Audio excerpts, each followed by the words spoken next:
Welcome back to the Sher Vancouver podcast. Happy Pride! Today we have Agata Matyszczuk here with us. Agata works for the Coast Mountain Bus Company as a transit operator and was the LGBTQ rep with her union Unifor. She was also elected to the BC Regional LGBTQ committee representing all BC locals. With this work, she helped organize the Pride float in Vancouver Pride and marched in many prides across BC through the union. So please welcome Agata. Thank you. How you doing, Agata? I'm great. Beautiful day today. Yeah. I get to spend it with you gals. Yeah. I mean, you were just telling us how busy you are, so thank you for taking out the time. No worries. So, Agata, we wanted to have you on because, as Neri and I know, we've had Jag on our podcast. A few times now, yeah. Few times. And we wanted to highlight the woman beside Jag Nagra. Awesome. So, shift the limelight to you. Let's get into it. Can you share with us your origin story? Where were you born? And how did you end up in Vancouver today? Sure. So I was born in Poland ages ago. And back then it was still communist and stuff. The only way to kind of get out was you just say you're going on like a little trip. And so you pack up your tent trailer, you go to Greece or Germany, and then you kind of settle there for a couple of years and then apply for overseas. So Canada, US, Australia. Yeah, I remember you saying you guys moved to Greece as well for a little bit, hey? So yes, that's where we went through. So I went to school there. Apparently, I spoke Greek and I read it and I wrote it. I even have evidence of that in a little booklet. However, as soon as the plane touched down in Canada, it's like that all went out the window. And I feel like it's because, okay, you're here, you have to learn English now. So in order to Right. assimilate. Yeah. I mean, I know Spanica pita, feta. That's it. Kalimera, tikanis. There you go. There you go. Polikala. Oh, see, there you go. A little bit. There you Yeah, go. you're bringing it back. That's right. Bring it back, bring it back. So my parents wanted a better life. So they applied for Australia first, got denied, then US got denied, and Canada accepted us. So we ended up in Edmonton. My dad said, "Can you please put me somewhere warm?" So that's what they did. It was snowing in April when we landed. Gosh. That's funny that they recommended Edmonton as a warm place. Yeah, it's a warm place, yeah. Right? I don't think they cared. I guess They're it's like, like this is where you're going. Yeah. Yeah. This is where they have some space. Yes. I was about 9.5 or 10 years old when we landed in Canada. So then I grew up there most of the time. We moved around a little bit. And I started working there and stuff and kind of started thinking about my identity and coming into myself. And in a way, I decided to leave it all behind. And I followed someone to Vancouver, an ex-girlfriend. And that's how I ended up here. So how old were you said, when you moved to Van? So to Vancouver, that was in 2008. Okay. So I would have been about 27. Okay. 27. It's Very funny that good. you moved in 2008. That's when like Sher Van was starting Yeah. and you moved here. So Yes. the universe, had some plans Some already. plans. Yeah. Obviously, like being East Indian and queer, that's hard to navigate on its own. Obviously, given our own situations at home as well with family culture. What is it like being Polish and queer? Like, are they accepting? Like, you want to give us a bit more about that, if you like to share? So because I wasn't in Poland when I realized that I might be queer, it's a little bit different. I think in Poland, I don't believe marriage is legal. There are definitely queer people. And as far as being out in society, I'm not 100% sure. I couldn't tell you because I haven't lived it. But here in Canada, like you folks have huge families here, aunts, uncles, extended. I didn't have any. It's just me and my immediate family for Right. my mom, dad, and brother and sister. So it was a little bit different. I kind of when I moved here, I was still denying the fact that I might be queer, Right. even though, you know, I feel like I moved to also come into myself and get to know myself and run away from coming out to people back home. So I came out to myself, to my brother and my sister, and I'm pretty sure my parents knew. And one time my uncle was visiting from Poland with his youngest daughter, and I had somehow, I don't remember exactly, I have a very poor memory, so excuse me. I had come out to him, or he had learned that I'm queer. And I hadn't told my parents yet. And I was living here, but I had visited Edmonton when he visited at the same time. And so we were sitting at the table, and all of a sudden he says to my my mom, Agata has something to tell you. And I'm like, I'm sorry, what? Yeah. He's like, she has something to tell you. And so it wasn't my choice at that point to come out. Right. I was forced into it. And so I just did it, right? And of course, and then I went downstairs into my old room, and mom came and almost like, not where did I go wrong, but kind of that almost blaming herself in a way. Or what things led up to it. And I hadn't told my dad, and then I knew I was going to have to, so that my dad was working night shifts. So at that point, before he went to work, I'm like, Dad, I have something to tell you, this and this. And he's kind of just like stone-faced, cold, more so shock, right? Yeah. And he says, why did you have to tell me before I went to work? Because at work, he's probably in his own thoughts, right? Yeah. And so that's kind of exactly How what it all happened. went Yeah, down. how it all went down with How it my all family. went down. My brother, he was fine. He's fine. He's very outgoing. He loves people, all kinds of people. He's just like, I always wanted a lesbian sister. I'm like, oh my God, Matthew. Can we have all sibling reactions Right, like that? right. My sister, she didn't really care. She's just like, Yeah. oh, okay, whatever. But so, Yeah. I think to like touch on what you said, like it wasn't your, like you were forced, and I think that's Yes. so important to like, you know, listeners and people who are allies to understand like it's not your story. Yes. Because I've heard like my personal experience, it almost got to that where like I was getting forced to do it, and I was like, I will do it at my own time. It's not your thing. So I think it's just so important to let people know, like, even if you're an ally, you're a sibling, you're an aunt, uncle, like it's not your story. When the person is ready, they will do it. And it's unfortunate that's happening, but I don't know. I'm glad that they've come around now, but in that moment, it must have been so difficult because I can't imagine like being like outed in front of everyone, and then you're just sitting there like, Yeah. and There's then, nowhere to run, right? Like, Yeah. you You feel stuck. Yes. Yeah. And like there's all those feelings and emotions come up, right? Of, oh my God, what am I gonna do? You just don't know everybody else's reaction or feelings towards.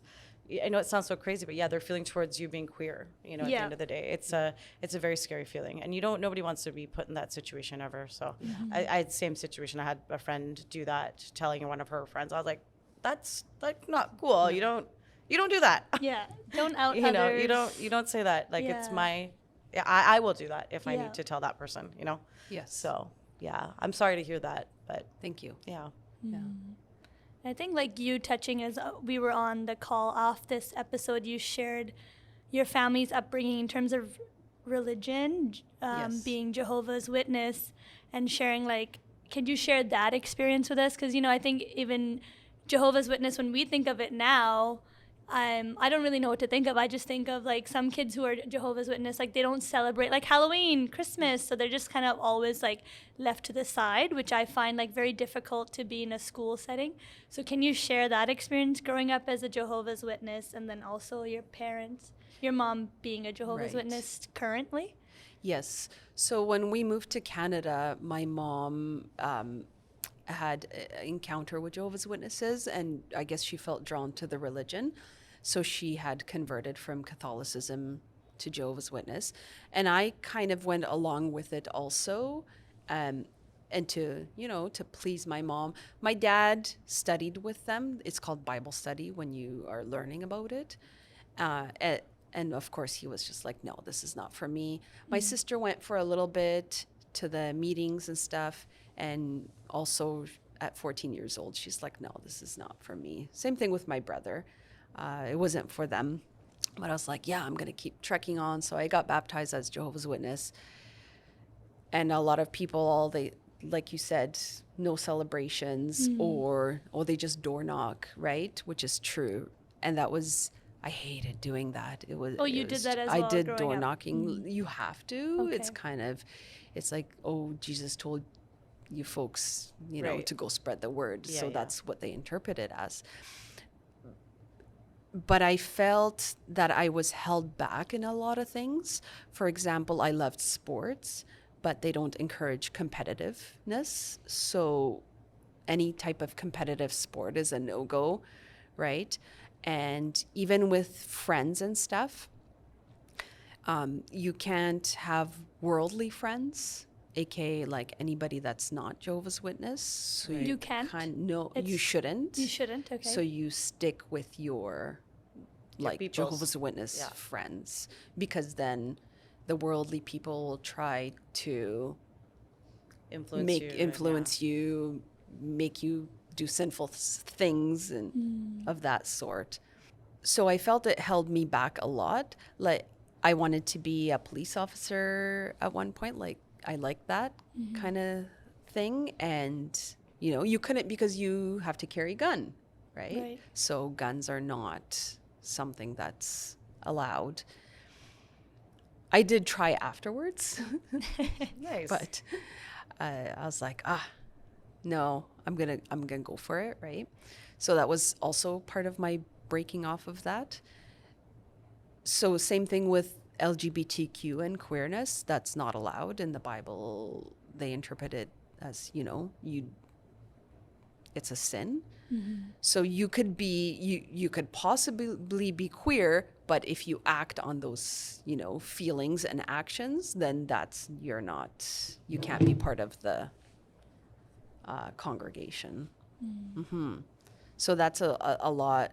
Another reason why my coming out story is probably later than some people's, because it wasn't until I realized that, wait, break off from the religion and then realize, oh, wait, maybe this is why this is the way it is. Why did I have a crush on so-and-so or Yeah. this teacher or whatever it was, Yeah. how kids are. It wasn't male teachers, but it was female ones, right? Yeah. People are diving into their religions to know, like, what does it really say? Like, for, like, Sikhism, which is the religion I follow, it doesn't necessarily say, like, you can't be gay. It doesn't say anything about homophobia being a sin. And I think people like our generation are really diving into the true meaning of the religion versus, like, what people are saying. I guess my question to you is, like, where does your advocacy work stem from, like, when you were marching with Unifor, and, like, where did that all come from? I think it just came from me realizing who I was, and I wanted to be involved in things. And I didn't know, this is the only way I knew how to be involved, I guess. I didn't know any other community groups out there or anything like that. So this was direct, at my work, the union's there, they have these committees. And it started with a women's committee, then human rights, women's, then human rights, and then LGBT. I missed out the human rights before. But so that's how the advocacy, it had nothing to do with religion or anything like that. And I know you touched upon how people are realizing that maybe they shouldn't be separate. I feel like with Jehovah's Witnesses that it's so very black and white, like this is what you do, this is what you don't do, that they will never bridge that gap there. This is what it says in the Bible, even though the Bible has been translated so many times from the original language, which was Hebrew. And how do we actually know this is what has been said? Right? Yeah. Because there, I don't even remember where, Leviticus, whatever book it is, says man must not lie with man. And this is offhand, I've heard somewhere that might not have been translated the proper way. There's nothing that says females with females, right? Not that I remember of, so. Yeah, I think everybody's like wanting to interpret it the way they want it as well. It's like same as like, I feel like, South Asian folks, it's like there's no written rules about any of this stuff. It's just like what they felt was right. So they've incorporated it into their daily lives. And as time's gone on, there is more awareness about the LGBTQ community, hence why there's now Sher Vancouver. There's no like Jehovah's Witness LGBTQ Facebook group, is there? If there is, I have not looked it up. And now I'm going to go look it up. Yeah, me too. But because this is all new, even for us to see like, there's a queer Sikh group, queer Muslim group, which you would have never seen, I feel, 5+ years ago. So I think now, like I was saying, the energy is changing where people are not wanting to feel like they have to separate their identities into like queerness, I have to let go of my religion, or queerness, I have to let go of my culture. Well, thanks for sharing that, Aga, because we know that's a huge like part of your life that you grew up with, like obviously being Jehovah's Witness and like being surrounded by that majority of your life, and how to navigate that was probably really difficult and hard. But I know you've done some amazing work within Unifor, your union, within like the LGBTQ community there. You want to share a bit about that and how you guys were the first, I guess it was the first union to be representing in the Vasaiskhi Parade in Vancouver, which is super awesome. That was very exciting. Very exciting. Share that story if you. So I started with Coast Mountain Bus Company in 2008. So I was kind of riding along, just being a bus driver, and then somebody recommended the women's committee for me to be in. I was like, sure, I'll try it out. It was a union thing. I knew nothing about unions back then, right? So I learned a lot about the unions, and I was on the women's committee, and we were doing good things, fundraising for women's shelters and whatnot, and helping women out within our union and our membership. And then I jumped onto the LGBTQ committee. So that was awesome. And again, walking in the pride parades and the floats, we used to have an old bus that we would get somebody to drive, one of the Braille buses for Unifor. And we walked in that. And then I got elected. Well, I didn't get elected. Somebody stepped down, so I stepped into their place on the BC Regional LGBTQ committee for Unifor. You didn't step in. You got elected. I got elected. Right. No, I stepped into it. I didn't get elected. Okay. I get elected the second time around because, yes. And so Paul Biesla he used to be a bus driver. He's an instructor now, but he's heavily involved in the Vasaiskhi parades and organizing the Vancouver one, because his dad is part of the Ross Street Temple. And so he had approached our committee if we would be the first LGBT committee to march in Vasaiskhi. And of course, we were delighted. And we said yes, and we brought out our banner, and there were 3 of us. There was Ron Mill and George Tomlinson and I, and we marched the Vasaiskhi. Yeah. And I did not hear any like bad comments or anything like that. Nobody, approached us with any negative things. So I'm sure Paul got a little bit of backlash from his end, but you know what? I applaud him for taking a stand and saying, this is going to happen. So well, that's pretty huge for like a brown guy to even approach and be like, hey, let's get you guys involved. Let's get you in there as an LGBTQ community. We don't see that often, right? Especially, I guess that was year 2000 and... That was a while ago. Okay. All right, no worries. I mean, That was a you while ago. Since you were saying it's before like Sher Van did it, 'cause you were It saying, was before Sher Yeah. Van did it. I believe a year before. So Sher so Van was. Agata's the OG. Yeah, OG. I am. She is. I am. Yeah. Yeah, and you sent that picture of which we'll share in the video, but it's Yes. so cute. Like Agata has a chutney on her head. Yes. She's in the Aw. middle, like two folks holding like giant pride Yes. sign. Yes. And I wonder, like back then, did like the people attending Vasaiskhi, did they even know?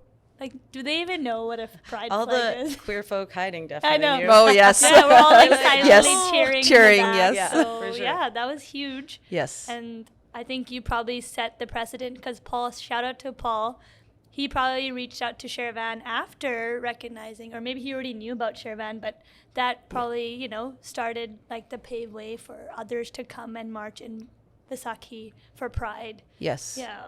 And when Sher Van marched, it was nice. There was a nice group of people there, and we all marched together. So that was awesome. What was that like? Like the second time around with Jag, with Sher Van? Like, how was that different for you? The first time, it felt like we were a little bit lonely because there were only like 3 of us, and we didn't know what to expect. Reactions from people or Yeah. anything like that. And then with Sher Van, I liked that because there was a Indian representation for you folks, and that was really important to see that. And I think for, like you said, the queer people hiding that Yeah. aren't out or just That was seeing probably that. us, Neri. 100%. Still there. Yeah. So I think that was really important that was a even bigger moment, I think, for the South Asian community. Yeah. I think now we're gonna dip into like how you met Jake. Love to hear your interpretation and where your head's at with that, because it possibly could be a little bit different. And I hope whoever's listening will go back and listen to Jag's episode, Yes. which was also amazing to have her on there too, explaining all that fun stuff. So, yeah, share with us how you guys met and that story, the love story. Are you ready for Oh, this? we are girls? ready. I think everybody's ready. Before Jag, I was dating another bus driver. She had broken up with me. And of course, you go through a breakup and you're devastated. And I was very quickly over that because I realized it was not for me. It was totally the wrong relationship. And my friend Chris had moved in with me. And I was like, Chris, I'm going to make a profile on this website. And I had found it. It was called superdike.com, and very old school website, with this kind of Wonder Woman, but butchy with blonde hair, dykey going like this with a cape. I was very scared of this new world, right? I've never been like out and about. I had been to clubs, with my previous ex, but it was very, her and I, right? So I'm like, okay, how do I do this? First step, I'm just going to make a profile without a picture, kind of a fake name, and just see what's out there, see what other people have. So I'm scrolling through. I'm like, I know kind of my type. And I come across Jake's picture. I was like, ooh, she looks cute. And she likes photography. And so at this point, again, no profile description, no picture. What was your fake name? I don't remember. I think it was Lola-licious maybe because because of Damn. my dog. My dog's name is Lola. Okay, so it might have been that. Sure. So Lola-licious, no description, no picture. Go on. That's right. You're like who everybody the online is scared to message. Yeah. Yes. Let's be real. Yes. Let's be real. Yes. Did I realize it at the time? Probably not. I'm like, I'm You're safe. I'm safe. They're not, right? And so I messaged her, and I'm like, I'll probably not get a message back. And I don't remember if it was like 2 weeks later, I got a message back, and I'm like, okay, look, I don't have a picture because I'm not, if you give me your email address, I'll send you a bunch of pictures. And of course, that seems sketch, right? But I was like, maybe it'll work out somehow. And so 2 weeks later, she's like, okay, here's my email address. So I sent pictures and a description and stuff like that. And so from there it began. I would message, and then literally 2 weeks later, she would message back. So she would make me wait 2 weeks. So I'd message back, whatever we were talking about. 2 weeks later, she'd message back. I'm like, this is ridiculous. This went on for about 3 or 4 months. Wow. And one time I was on a hike with my friend Chris, and I said, Chris, if this time she doesn't message back, I'm not messaging at all. Like, I'm done, because this is, And she did. She's like, okay, maybe we should meet. Because I had told her before, I was like, I don't know if I invited her, but her words were, once these ominous clouds go away, we can meet, or something like that. But ominous clouds was our little saying. And so finally she's like, okay, let's meet. So we decided on, of course, the lesbian place, Havana. Ooh, And good spot. yeah, love it, on Commercial. And so I got there first, and that day I was having my women's advocate training. So we were all in the New West Unifor office, and I was telling the women there, I'm like, oh my God, I'm like so scared. I'm dying. Do I look good? Because I'm going right after this to meet this woman. And so I was like, I dressed all up and did my hair, and so I was there first, and then she came in, and I knew, her curly hair, as soon as you see, it's her, right? And so she comes and sits, and of course it's awkward at first, but we bonded over dogs, because she had just gotten Socks, and I had Lola, and I'm pretty sure she always says, like, the people next to us were like, what are these two people doing? I walked her to her car, and she's like, you should walk through these bushes. And I actually did. And she didn't think I would. She was joking with you, and you're like, yeah, okay, Yeah. perfect. So, yeah, that was Aw. nice. Neri and I were chatting. We were just like, this was the time where, you didn't have Tinder, Bumble, Catch a Fish. What is it? Plenty of fish. Plenty of fish. Wow. Actually, I think you did Let's have change it to plenty catch of a fish. Pretty much what Catch it a is. fish. Catching a fish. Catch a Fish. Actually, that's a throw. good one. That's a good one. You can make a new website. There we go. Catch Sher a Van, dating site. Or catch a samosa. At this point, I can go on and on. I will stop. But I love that you met on like Commercial Drive, which is Vancouver's like lesbian lane, and Yes. you met in Havana. But even just the fact of like emailing back and forth, and I know we were chatting with Jag on the previous episode. I'm like, you took 3 weeks to respond. I'm like, nowadays, like the time limit span is like 1 to 2 days. Not even. It's I was like, gonna say 1 it's to like 2 hours. literally 2 hours. Yeah, it could be. I mean, I haven't been on Yeah. dating for so long, but yeah, that is very true. That's so cute. I love that story. Yeah, I think there's a Super Dyke Facebook page now, but not the web page. Amazing. Yeah. Well, we'll share those. Neri, are you gonna join?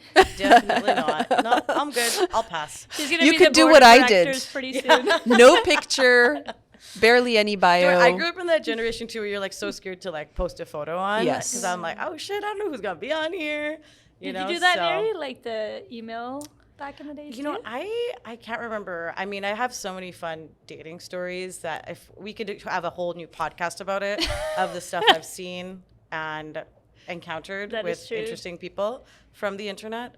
Don't take that the wrong way, but there's a lot of weird people out there, let me tell you. So Aga girl, Yeah, you lucked out. you both of Jag, she took a good shot at that. And I mean, that's great because you guys are married and have kiddos and all that fun stuff. But I would Yes. be so sketched. Yes. Yeah. Yeah. But I think back in the day, it was like, that was kind of normal-ish, Yes, right? it was. Like, so people were super scared because it was so new, yes. right? Yeah. And like you said, you didn't have the apps or anything like that. No swiping your So- left, right. It's just No. like, boom. It's like long essays on Yes, email. exactly. Dear As you will Jag. see Yeah. in my screenshot. Oh! Oh, snap. Oh my gosh. And you also shared that surprisingly, like the universe kind of aligned you two to meet because you previously worked in the same place as Jag's parents, not knowing. So that's kind of surprising. Can you share that as well? Like your previous workplace and Yes. So when I moved here, I didn't have the bus driver job right away. I was kind of in the middle of the application process or the hiring process. So I had to get something.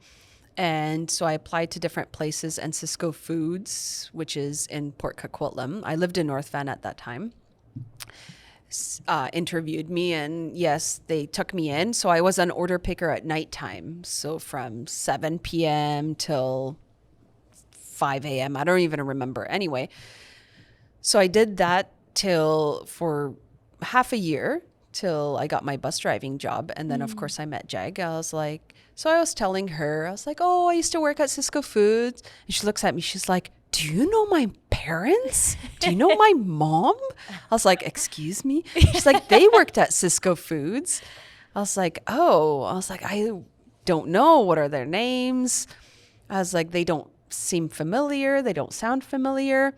I said, but I worked at nighttime. And she goes, oh, they worked during the daytime. yeah. And so she ran home and told her mom. And her mom's like, is that the girl with all the tattoos? And but back then I didn't have it. Like I had my doggy print, but there were other women there that maybe had more. sleeve I or- was like, yeah. no, that wasn't me. That was not me. But that was kind of funny that we worked in the same exact building. We probably passed each other maybe at Wow. shift change, but I don't remember their faces. But we definitely worked together. Meeting the But in-laws. in the same building, that is. Yeah.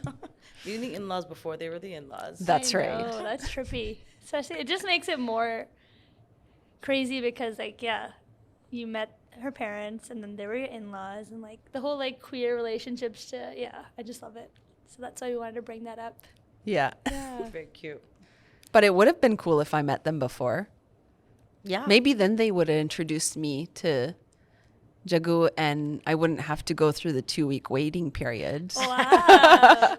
I know you were in Emergence Out of the Shadows, which was an amazing documentary, as you know, it's done by Sher Vancouver. What was your experience like being on that? And like, what was the feedback from your community, your family? Like, what did they have to say? Did they watch it?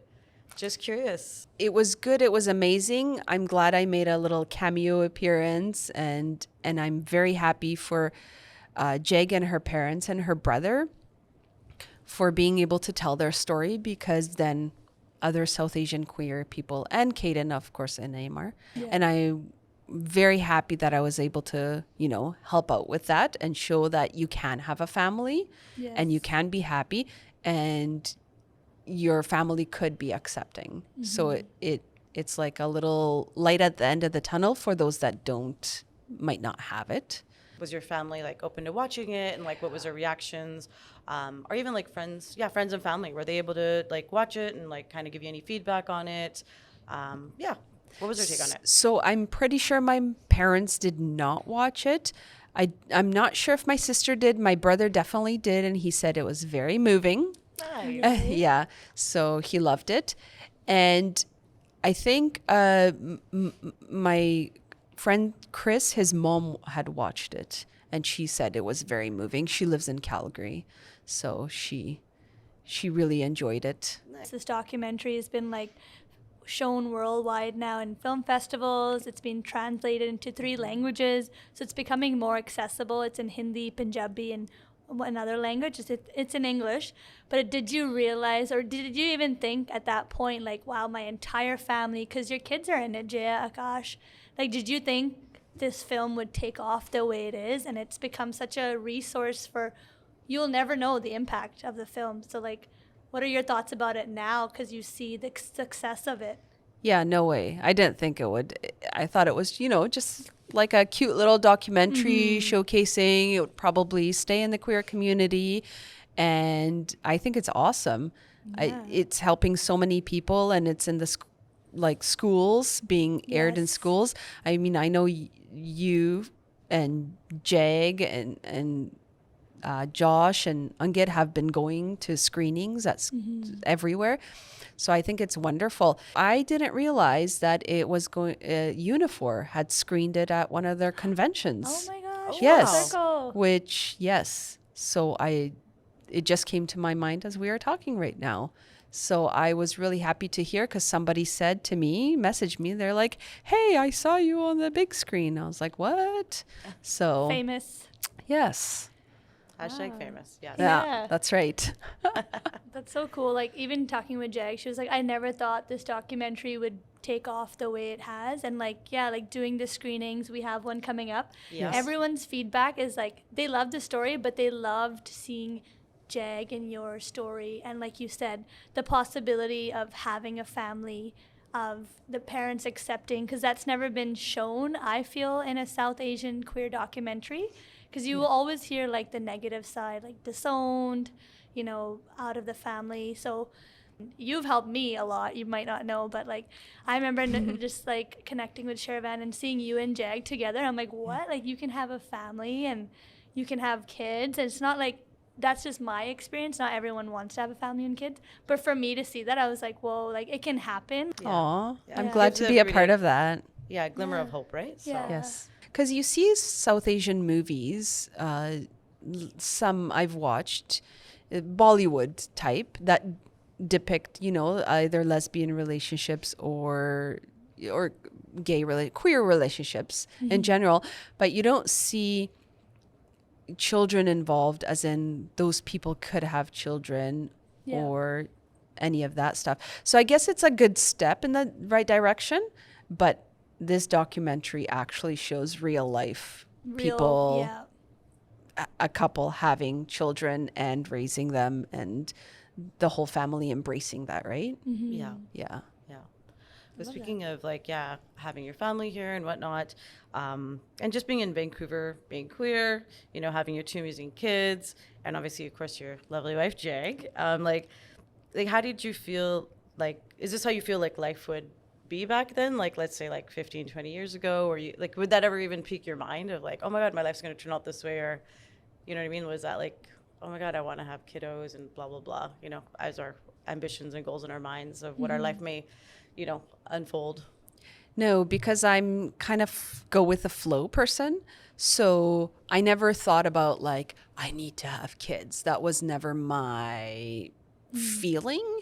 It was whatever comes, and it's kind of one step at a time. You've got to find somebody first, right? But I wasn't looking, you know, I got to find somebody so I could have kids, right? Yeah. So it was 5 years after we were together, okay, let's start our journey. Maybe, you know, probably should have started sooner because I'm getting older, but. Oh gosh, stop it. But no, so I didn't have a plan in place or anything like that. It was very much go with the flow, and I met the right person, and then the right things happened. So, And we love your family. Like Jaya, Akash, so cute. Have they Very seen the cute. film? Are they like, that's me on TV? I think a while back, Yeah. we showed them clippets and snippets. Yeah. I mean, they can't sit through the whole Yeah, thing, right? yeah. And some of it is adult Yeah. or older content, but Yeah. they're only 5 and 2.5. So I'm pretty sure as they grow a little bit older, we'll probably show them a little bit more. Yeah. Yeah. Love that. Love that. Okay, I think, Agata, since we have you on and sharing your amazing story of how you met, we have a special surprise because it's Pride. We want to bring on your beautiful wife, Jag, to join us. Are you ready for that? All right, let's do it. Okay, welcome back with our not so surprise of a guest, Jag Nagra. Sharon gave it away. Just I saying. did. I was too excited. I know, she gets super excited. Yeah, welcome back. And Thank yeah, we're so glad to have you back for the third time. Oh my God. I know. Can you believe it? I can't. Celebrity. Celebrity. Season 1, episode 3. Season closer with her mother. Yes. And now season 2, episode 8. 8. With Yeah, your Pride. beautiful wife. Yes. Happy So- to be back. Thank you for joining us. I'm gonna switch it off to Sharon over there. Yes, thanks for coming on, Jag. We had a really fun episode learning more about Agata. You know, we know all about you, so it's really nice to learn about Agata. But we wanted to have you on because it is Pride, and we wanted to highlight, you know, a beautiful relationship you both have. And we were just chatting about, you know, with Agata about emergence and how it's really taken off. And your story as a married couple with your kids has become such a resource worldwide. I think we just wanted to start with that. Like, did you both imagine when you met at Havana years back that your queerness would lead to advocacy work around the world? No, not at all. I think in the early days, I was probably, I can't fully remember my mind frame then, but I probably was still imagining we would just be living really low key, wouldn't be out really to any like family. This is all completely like the opposite of how I thought I'd be living. Maybe you actually literally, when you told Aga to go into the bushes as a joke. Oh my on God, your date, you said that. Maybe you actually really were like, we're going to go to the bushes. Nobody's going to see us again. And that's it. That's all. Yeah. my She biggest said it was a regret. joke, Yeah. quote unquote, but it really wasn't. But now here we are. Here we are. We made Worldwide famous. Bada bing, bada boom. Betty boop. Sorry, carry on. Yeah, no, this life is like completely amazing and not anything I imagined before. How about you, Agata? Yeah, same here. Like I said before, I'm kind of go with the flow. So I was testing the waters first, Super Dyke Waters, who's out there, and Amongst the ominous Jake came clouds. along, and then here we are. Yeah. How many years later? Yeah. So Yeah, how many years has it been actually? 11. 11. Holy Yeah. camoli. March was 11 years. Wow. Yeah. Happy 11 years. Thank you. Happy 11 years. Yeah. Just both of you being who you are with Jaya and Akash, coming to events, you have no idea the impact you're making on many people within the community. So just wanted to say thank you to both of you for what you're doing. Yeah. Thank you. That means a lot. Yeah, kudos. I mean, we were just talking as well, Sharon and I earlier about how I think you're the only like queer couple, well, I guess I could say a lesbian couple with kids that we've kind of We met, know of. kind of know. But have you guys found it like hard, or like do you guys know any other queer couples with kiddos and so forth within the Lower Mainland, or even out wherever? Like you guys are the only folks we know, really. I know there's one other like couple. In Sher, Vancouver as well, that, you know, has a family and, you know, represents as a gay couple. So I was like, oh, that's cool. But as women, I don't know anybody else. Yeah, I think I know who you're speaking about, and Yeah. I think they're the only other, especially Indian You're right. queer couple. I think I sometimes think about that. Like, there's not other people like us Yes. yet. Yes. I know a couple of white people from the union, but they're single moms. So whether they chose to have a child being single or maybe from a previous relationship, but that's about it. Do you think about it often though? Like, does No. it? But no, yeah, me No. neither.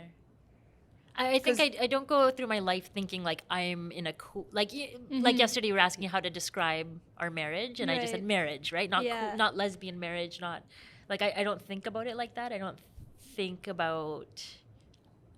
I don't know. Is there no specific label for it? You're not like, yeah. Is we're that just what like you're trying to say? married. Yeah. We're just Yeah. we're just parents. we Parents have trying to kids. raise kids. Yeah, Yes. yeah, Yeah. yeah. That's the best way of looking at it, Yeah. for sure. I love Because we're all human. We're all, you know, Yeah. good human beings with good hearts. So that's all it really boils down to, right?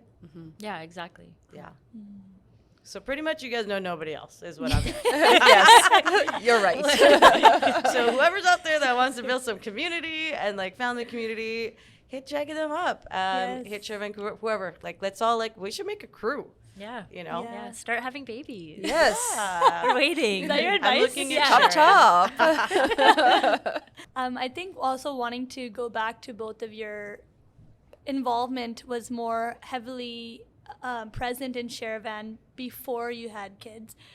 You both had started Sher Feline, and now we renamed it to Sher Lotus. Can you maybe share both of your experience, like how it was when you started and now Sher Lotus? And I think I was always like in Sher, kind of missing the in-person connection with other women.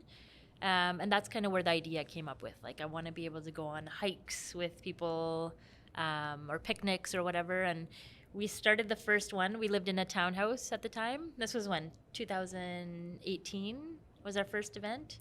Right. We had rented like the amenity room in our Cute. townhouse complex. 2 people showed up. Angit was one of them. Was one of them. We'd never met her. Yeah. She just like showed up. And another person. And yeah, I mean, we tried. It's nowhere near what, the monthly events or Lotus has become. Like, it was really low key, and we had a hard time getting people to come out. Yes. Right? But then we had a picnic in the park, and a Yeah. couple more people came out. Yeah. And then with you folks stepping in, it snowballed from there. Yeah. And it's great what it is now. More people are coming out, and new people are coming out, as we saw last time at the Lotus event. So yeah. And we were new moms at the time. Like, Jaya was probably 6 months old. And like, that was the wrong time to start up an event. I don't know if we knew what we were doing at the time, but you don't have time to think about other stuff when you're Yeah. like raising your first child. So, yeah. But you all started it. Yeah, well, it Yeah. started with you lovely ladies as well, right? So we Yeah. can give kudos to you guys for that, for sure. Can you share about that item, Jag, you brought about marriage vows? And yeah, that we had to bring in. So context, Sher Lotus is now the new Sher Vancouver queer and non-binary trans group for women. And we had our first meetup just last month, and we had to bring in an item that represents our LGBT journey, and then Jag brought in an item that she will share about. So can you share about that? Yeah. So some backstory first. Like we said, we've been together 11 years, and a couple years into it, we started talking about like marriage and what that would look like. And we were kind of trying to figure out, could we have a tiny little wedding with like just our closest family and friends on a farm, like super low key. And it was so stressful to try planning that. And eventually we were like, what happens if we just stop planning it? And then we felt really great. It's like, okay, maybe that was the wrong decision. So we decided on our 5-year anniversary, we would exchange rings and vows. And just like what we did was just in our living room, we read each other our vows. We exchanged our rings. We ate sushi after. And our witnesses were our dogs, Socks and Lola. And with our vows, I ended up printing them like on a poster. We both signed under there, and then got our dog prints, like both of their paw prints on that as our witnesses. So it was our own way to make our wedding the way we wanted to, and our own marriage certificate the way we wanted to. Not wearing my ring. I couldn't figure out where I placed it the other day, so I'm trying to hide it. But yeah, we both got like matching turquoise rings made, and yeah. And I know you guys have an event to go to, baby event, right? 5-year-old birthday Yeah, party 5-year-old for our birthday kids. birthday yeah. parties. That's what happens. Every weekend. Every I weekend. hear there's one tomorrow too. So. Yes. And then next weekend there's one. Yeah. Yeah, so we just want to say thank you so much for both of you coming out and I guess sharing your story. We will share your guys' handles, but you can share them here if you would like, both of you. Yeah, I'm on Instagram at Jag Nagra. So look for me. Just type in my name and I'll pop up. And then Me, Jag's probably better because all I have is food pictures on Instagram. yeah, So come find me and then we'll talk. yeah, I don't have a huge social media presence, but Jag does more so. So What I'm hearing is you're a creeper. that's right. Yeah. Yes. You just scroll. I get it. Yes. All right. Love scrolling. Okay, fair enough. Well, thanks again. Yeah, thanks for having us. Yeah, thank you for having us. And that's a wrap. We can all say bye on 3. 1, 2, 3. Bye.